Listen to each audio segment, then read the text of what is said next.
नमस्कार साथियों, मेरा नाम पवन कुमार है और मैं स्वागत करता हूं आप सभी का फिल्लर फोरम के इस मंच पर। हमारे फिल्लर फोरम का मंच समर्पित है हायर एजुकेशन के लिए और यहां पर तैयारी करवाई जाती है विभिन्न प्रकार के विषयों में नेट और जेआरएफ की। यहां पर आप पाएंगे ढेर सारे एमसीक्यू, पीवाईक्यू, वीडियोस, नोट्स और पीडीएफ जिसका कि किसी भी प्रकार का कोई चार्ज नहीं है। ये सब चीज़ें निःशुल्क है। तो आप हमें ज्वाइन कर सकते हैं ऐप के माध्यम से, वेबसाइट के माध्यम से, और टेलीग्राम पर आप हमें फॉलो कर सकते हैं, ग्रुप्स में ज्वाइन हो सकते हैं। और इन सब का लिंक जो है आपको डिस्क्रिप्शन बॉक्स में नीचे मिल जाएगा। तो अधिक समय ना लेते हुए आज हम चर्चा करेंगे अपने नेक्स्ट चैप्टर का, जो कि आप देख पा रहे होंगे बोर्ड पे। ऐतिहासिक स्रोत आज हमारा चैप्टर है हिस्टोरिकल रिसोर्सेज। तो इससे पहले हम पूरा चर्चा करें इसके ऊपर, एक बार हम जरा यहाँ देख लेते हैं कि भारत का नामकरण के बारे में। भारत का नामकरण कैसे कैसे हुआ और किन किन नामों से इन्हें प्राचीन काल में बुलाया जाता था। तो ये देखिए साथियों, सबसे पहले आता है हमारा भारत नाम कैसे पड़ा। इसके पीछे मत है कि भरत राजवंश एक कबीला हुआ था बहुत पुराने समय में, एंशिएंट हिस्ट्री में, प्राचीन काल में। भरत राजवंश के राजा जो थे, भरत जिनका के नाम था, उनके नाम के ऊपर भारत देश का, हमारे देश का भारत नाम पड़ा। अगर हम बात करें जैन संदर्भ की, तो ऋषभ देव के जो पुत्र थे भरत, उनके ऊपर जैन साहित्य में साक्ष्य मिलते हैं कि उनके नाम के ऊपर भारत देश का नाम भारत पड़ा। अब बात आती है आगे इंडिया। यूनानियों ने हमारे देश को भारत का इंडिया कहा। यूनानी, जैसे कि आप जानते हैं, सिंधु नदी से सबसे पहले परिचित हुए थे। तो सिंधु को उन्होंने सिंधु और इंडस, सिंधु नदी को उन्होंने इंडस के रूप में परिभाषित किया था और उसी भौगोलिक क्षेत्र को उन्होंने इंडिया नाम दिया। इतिहास के पिता हेरोडोटस ने सबसे पहले 6 शताब्दी ईसा पूर्व में इसको इंडिया नाम दिया, लेकिन उन्होंने केवल सिंधु प्रदेश के आसपास के क्षेत्रों को इंडिया कहकर लिखा है। लेकिन उसके बाद के जो ट्रैवल्स हुए हैं, उसके बाद के जो इतिहासकार हुए हैं, जिनमें सबसे प्रमुख मैं कहना चाहूँगा मेगास्थनीज जो हुआ है, उसने संपूर्ण भूभाग के लिए, इंडिया के पूरे भूभाग के लिए इंडिया शब्द इस्तेमाल किया सबसे पहले। तो यहाँ तक का क्लियर हुआ। अब आगे देखते हैं जम्बूद्वीप नाम क्यों पड़ा? जम्बू वृक्ष की अधिकता के कारण, जम्बू पेड़ों के अधिकता के कारण, जम्बू वृक्षों के जंगलों के कारण इस देश का नाम जम्बूद्वीप इसी से कहा गया। आर्यवर्त क्यों कहा गया? आर्यों के निवास स्थान के होने के कारण यह देश आर्यवर्त कहलाया। यिंतु किन्होंने कहा?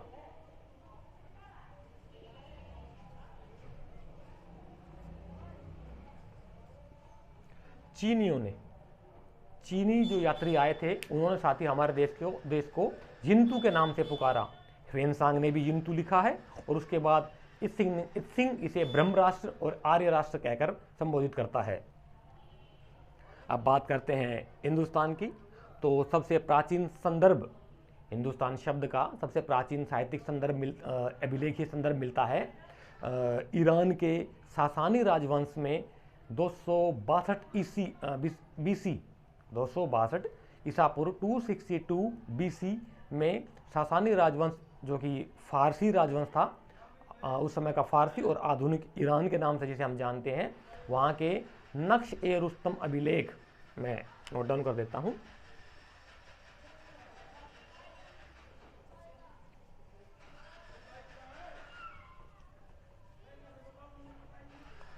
नक्श-ए-रुस्तम अभिलेख में हिंदुस्तान शब्द का सबसे पहले उल्लेख मिलता है हमें, अभिलेखीय उल्लेख। इसके बाद आता है सप्तसैंधव प्रदेश। सप्तसैंधव इसलिए कहा गया, 7 नदियों के प्रदेश को सप्तसैंधव प्रदेश कहा गया। जिनमें से कौन कौन सी नदियां हैं मैं बता देता हूं आप सभी को। सरस्वती नदी, सिंधु नदी, चिनाब, रावी, व्यास, सतलुज और झेलम। ये जो 7 नदियां हैं, इन 7 नदियों के प्रदेश को सप्तसैंधव कहा गया। ठीक है, आगे चलते हैं। द्रविड़ देश दक्षिण भारत को कहा जाता है साथियों। द्रविड़ देश में द्रविड़ देश किसे कहा जाता है? दक्षिण भारत को द्रविड़ देश के नाम से जाना जाता है। तो यहाँ तक नामकरण का हमारा ये क्लियर हो जाना चाहिए आप सभी को। अब आगे चलते हैं।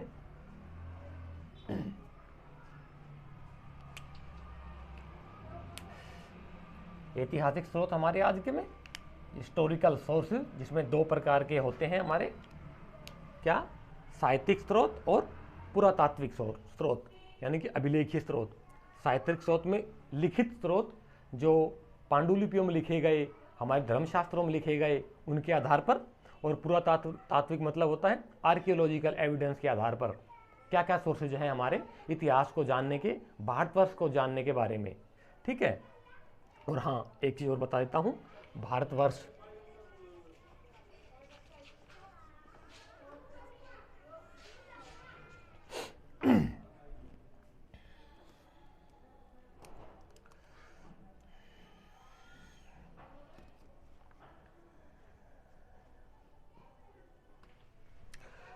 ये जो भारतवर्ष नाम आता है खारवेल के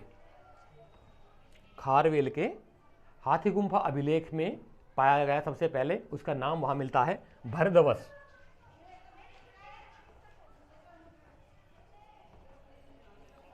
प्राकृत में है, प्राकृत भाषा में लिखा गया ये अभिलेख है, वहां पर हमें मिलता है भरदवस। भारतवर्ष का मतलब भरदवस के नाम से इसको उस समय उल्लेखित किया गया था।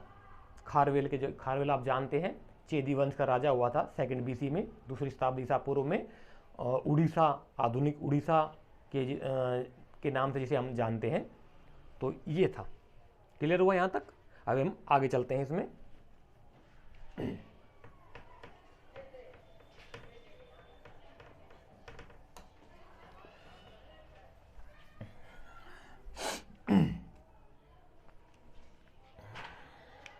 इसमें आते हैं हमारे साहित्यिक स्रोत में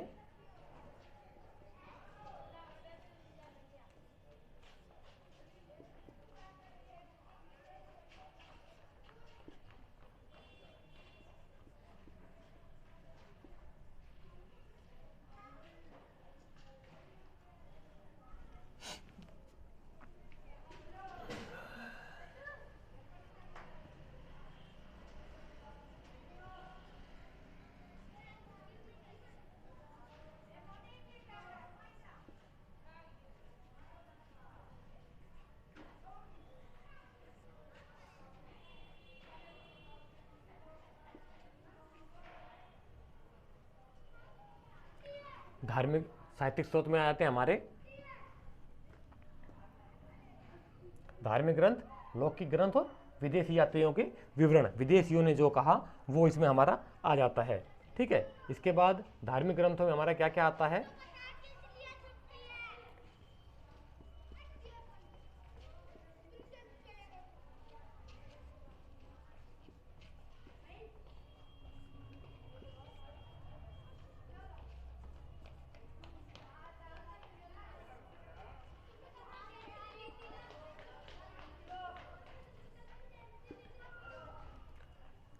धार्मिक ग्रंथों में हमारे आते हैं ब्राह्मण साहित्य, जैन साहित्य और जैन के साथ साथ बौद्ध साहित्य। इन साहित्यों में साहित्यिक माध्यम से हम ऐतिहासिक स्रोत हमें मिलते हैं, जिनके माध्यम से हम भारत देश और उसके इतिहास के बारे में जानते हैं, ठीक है साथियों। अभी नेक्स्ट चर्चा करते हैं।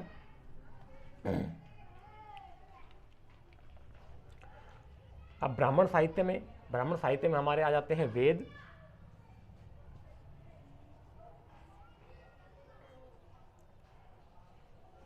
आरण्यक,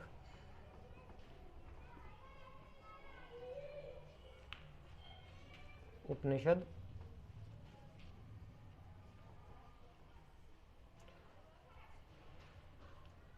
पुराण, ये हमारे आ जाते हैं इसके अंदर। इसके बाद वेदांग,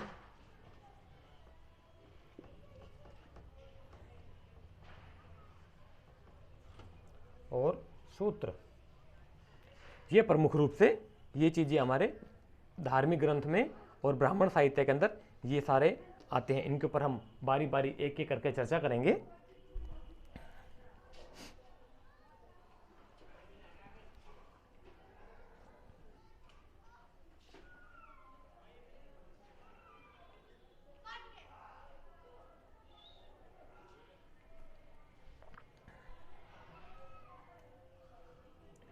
वेद, सबसे पहले हम वेद पे चर्चा कर लेते हैं।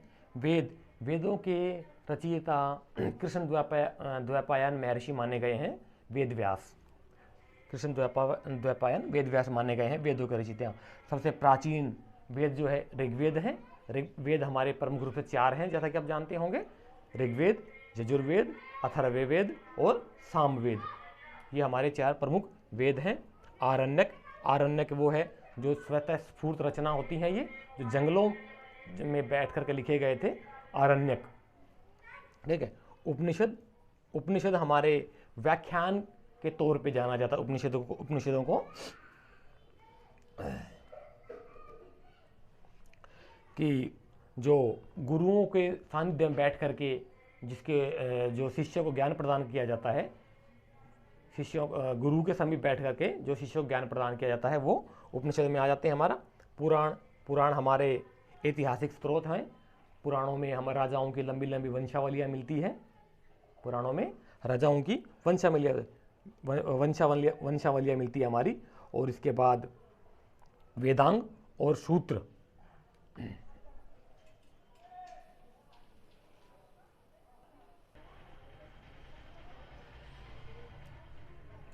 तो अब हम बात कर लेते हैं नेक्स्ट चैप्टर के। आगे आ जाते हैं हमारे वेद। प्रमुख वेद हमारे 4 हैं, जैसा कि ज़्यादातर लोगों को पता होगा। ऋग्वेद संसार की सबसे प्राचीन लिखित पुस्तक मानी गई है।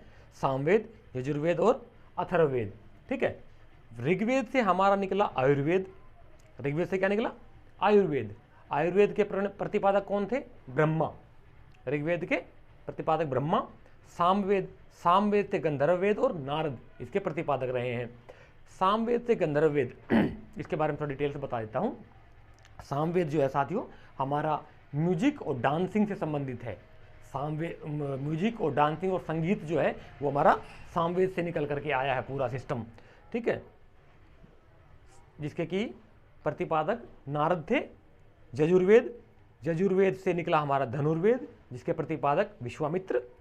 ये धनुर्वेद शास्त्रीय विद्या, धनुष बाण जिसे चलाते हैं, शास्त्र जिसे चलाते हैं, जिनकी शिक्षा दी जाती है। बोले तो आज का आधुनिक आर्मी के शस्त्र जितने भी हैं वो हम इस रूप में देख सकते हैं आधुनिक रूप में। उस समय के क्षत्रिय जो होते थे, सारी चीज़ें वो धनुर्वेद से सीखते थे, जिसके प्रतिपादक महर्षि विश्वामित्र माने गए हैं।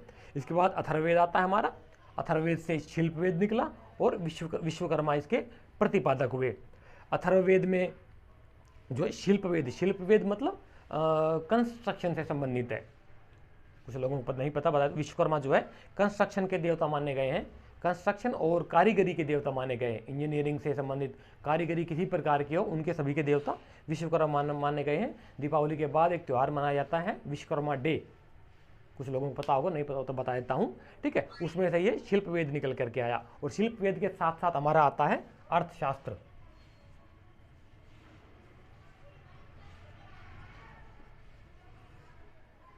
शिल्पवेद के साथ साथ हमारा क्या आता है? अर्थशास्त्र। ये कौटिल्य वाले अर्थशास्त्र की बात नहीं कर रहे साथियों हम। अर्थशास्त्र का मतलब अर्थ से संबंधित, मतलब पैसे से संबंधित जो चीज़ें होती हैं वो सारी ही चीज़ें अर्थशास्त्र के अंदर आ जाती है। धन से संबंधित जो चीज़ें होती हैं। ठीक है। ये सारा क्लियर हो गया होगा आप सभी को। अब हम इसके बाद हमारा वेदांग आ जाता है। वेदांग को ले लेते हैं हम यहाँ पे। वेदांग प्रमुख रूप से 6 वेदांग होते हैं हमारे। शिक्षा, कल्प, व्याकरण, निरुक्त, छंद और ज्योतिष। ठीक है। ये हमारे वेद है, वेदांग है। वेदों के भाष्य को समझने के लिए, वेदों को इजीली आसानी से रूप में समझने के लिए वेदांग की रचना की गई थी साथियों। तो हमें पहले ये पढ़ने पड़ते हैं, उसके बाद हम सही तरीके से वेदों की डेफिनेशन को समझ पाते हैं। ठीक है। शिक्षा, कल्प, व्याकरण। प्राचीन व्याकरण जो है वो पाणिनि की मानी गई है। प्राचीन व्याकरण महर्षि पाणिनि की जो लिखी गई है वो मानी गई है व्याकरण। निरुक्त निरुक्त से भी पुराना निघंटु को माना गया है। ठीक है, 6th BC के अंदर यास्क मुनि ने, महर्षि यास्क ने निरुक्त की रचना की थी। छंद छंद पोइट्री से संबंधित होता है, हमारा कविता से संबंधित होता है छंद शास्त्र जो है। ठीक है, और भरत मुनि इसके प्रणेता माने गए हैं। ज्योतिष, ज्योतिष का जानते हो आप लोगों की एस्ट्रोलॉजी, जो एस्ट्रोलॉजी जो आती है वो हमारे ज्योतिष शास्त्र में आते हैं। ठीक है, इसके बाद आता है हमारा सूत्र साहित्य। सूत्रों की रचना की गई थी, जिसमें प्रमुख रूप से 4 सूत्र होते हैं: ग्रह सूत्र, धर्म सूत्र, स्रोत सूत्र और शुल्ब सूत्र। ग्रह सूत्र में गृहस्थी से संबंधित सामाजिक आचार विचार के नियम आ जाते हैं। ठीक है, धर्म सूत्र में धर्म से संबंधित चीजें आती हैं हमारी। स्रोत सूत्र सबसे पुराना सूत्र माना गया है। और शुल्ब सूत्र, शुल्ब सूत्र में शुल्ब सूत्र जो है इसमें हमारे ट्रिगोनोमेट्री, ज्या और त्रिज्या, हिंदी में हम कहते हैं ज्या और त्रिज्या, और इंग्लिश में जियोमेट्री और ट्रिगोनोमेट्री का इसी से निकल करके आता है। यानी कि जो हमारी जियोग्राफी है और डिजाइन, ड्राइंग के जो डिज़ाइन है वो उसका सबसे पहले शुल्ब सूत्रों में उसके संदर्भ मिलते हैं। ठीक है, ये हो गया, ये हो गया, यहाँ तक हमारा क्लियर हुआ। इसके बाद हमारे वेदांग हो गए, सूत्र साहित्य हो गए, और हम इनसे थोड़ा आगे चलते हैं।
महाकाव्य हमारे 2 हैं, रामायण और महाभारत। महाभारत सबसे बड़ा महाकाव्य माना गया है हमारा।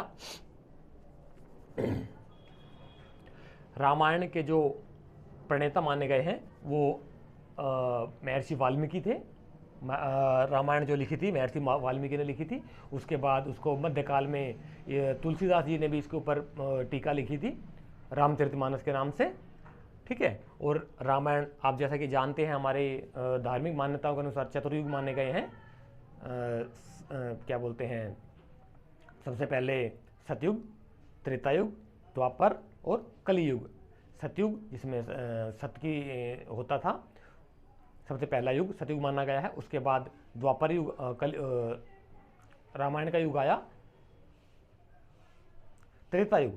त्रेतायुग में रामायण का युग आता है जिसमें कि राम होते हैं। उसके बाद आता है हमारा द्वापर युग जिसमें कि भगवान कृष्ण हुए, और कृष्ण के बाद जो अभी जो चल रहा है वो कलयुग चल रहा है। ठीक है, इनकी रचना प्रमुख रूप से 4th BC में हुई थी।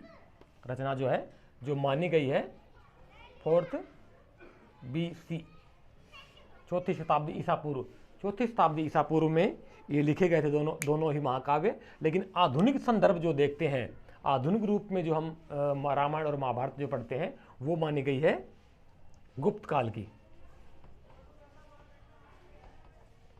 गुप्त काल की मानी गई है, क्योंकि इसीलिए गुप्त काल को साथ ही क्लासिकल एज भी कहा जाता है, भारत का स्वर्ण युग भी कहा जाता है गुप्त काल को, क्योंकि उसमें शास्त्रों की रचना भी हुई थी और भी बहुत सारे काम हुए थे जिसकी वजह से स्वर्ण युग कहा जाता है।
महाभारत में सबसे पहले 8800 इसके मूल श्लोक थे, जिसका नाम उस समय जय कहते थे या जय संहिता कहलाई थी। 24,000 श्लोक जब इसमें हुए तब ये भारत कहलाई, और उसके बाद जब इसमें हो गए लगभग 1 लाख श्लोक तो ये बन गई महाभारत। ठीक है, 1 लाख वाली श्लोक की जो महाभारत है उसका एविडेंस, उसका प्रूफ हमें मिलता है गुप्त समय में, गुप्त काल में इसका हमें प्रूफ मिलता है। ठीक है, रामायण के अंदर मूलतः 6000 श्लोक थे साथियों।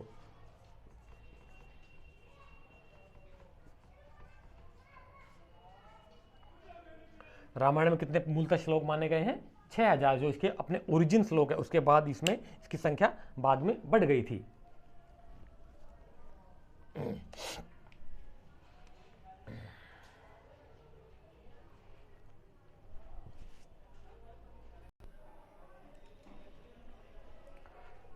तो साथियों ये हमारा महाकाव्य का समय था। महाकाव्य में प्रमुख, जैसा कि जानते हैं आप लोग, प्रमुख 2 हैं, रामायण और महाभारत। रामायण की रचना जो की थी महर्षि वाल्मीकि ने की थी, और महाभारत की रचना महर्षि वेदव्यास ने की थी। ठीक है, इसमें 6000 श्लोक थे मूलतः, इसमें मूलतः 8800 श्लोक थे, जिसकी वजह से ये संहिता और जय संहिता कहलाई।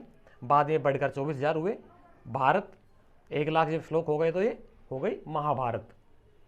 ठीक है, इसमें रामायण में 7 कांड होते हैं, 7 अध्याय होते हैं, 7 चैप्टर्स होते हैं। इसी प्रकार से महाभारत में 18 पर्व माने गए हैं, 18 अध्याय माने गए हैं।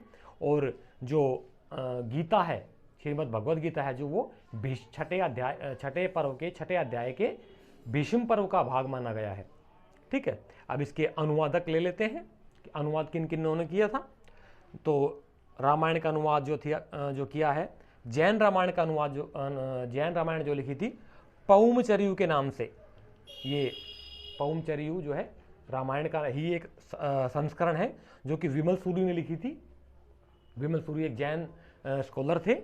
ठीक है, तमिल जो अनुवाद किया इनका कम्मन ने किया था सर्वप्रथम 12वीं सेंचुरी, 12वीं शताब्दी में। फारसी अनुवाद, ये ध्यान रखने वाली बात साथियों, ये नेट का आया हुआ क्वेश्चन है। ठीक है, फारसी अनुवाद जो था अब्दुल कादिर बदायूनी ने किया था मुगल काल में, अकबर के समय पे। ठीक है, और शाहजहां के समय पर इब्न हरकर्ण ने इसका फारसी में अनुवाद किया रामायण का। इसी प्रकार से अनुवाद ले लेते हम तमिल का, पेरुंद देवनार ने। तमिल का अनुवाद किसने किया था? पेरुंद देवनार ने।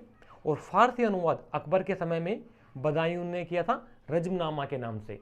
ठीक है, तो ये भी एक नेट का आया हुआ क्वेश्चन है, आप इसे नोट डाउन कर सकते हैं, वीडियो को पॉज करके स्क्रीनशॉट ले सकते हैं, अपनी नोटबुक लेकर बैठा कीजिए साथियों, ताकि फैक्ट्स को साथ साथ आप नोट करते हुए चलें। अब इससे थोड़ा आगे चलते हैं हम। ये हमारे हो गए हैं, ये हमारा पूरा चैप्टर हो गया है आज। तो लगभग आज हमारा पूरा चैप्टर खत्म हो गया है साथियों।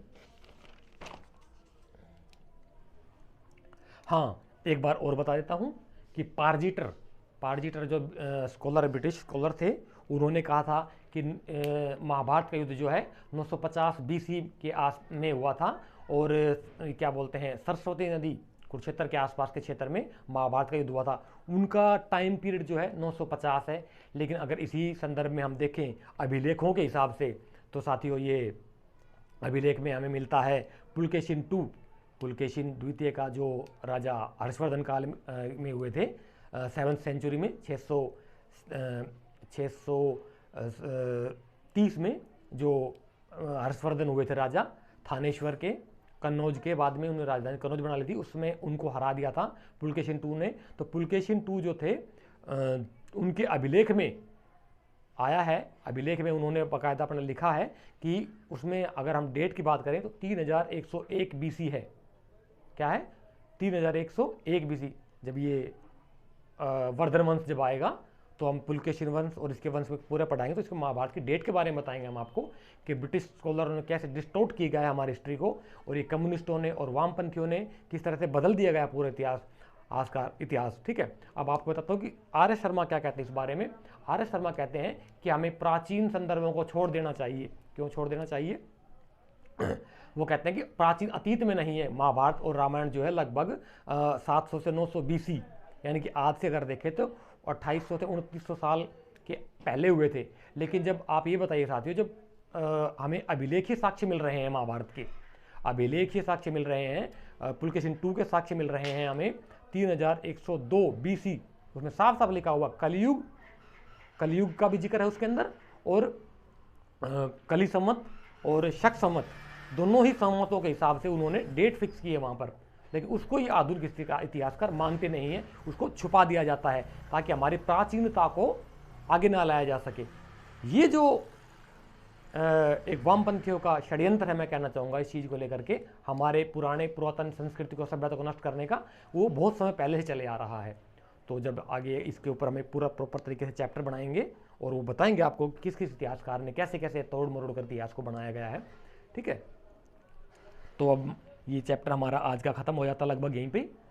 ठीक है, तो ये जैसा कि आज आपने देखा, ऐतिहासिक सोर्स वाला चैप्टर था हमारा, हिस्टोरिकल सोर्सेज थे, उसमें पूरा हमने पूरा बताया है, और ये महाकाव्य तक का हमारा चैप्टर ख़त्म हो गया है। अगले चैप्टर में हम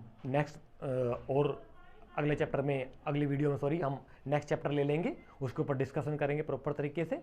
आप सभी के अमूल्य सुझाव आमंत्रित है साथियों, और आप वीडियो के नीचे कमेंट बॉक्स में अपने अमूल्य सुझाव हमें देते रहिए। कमेंट बॉक्स में हमें लिख करके बताइए कि आपको हमारी वीडियो कैसे लगी।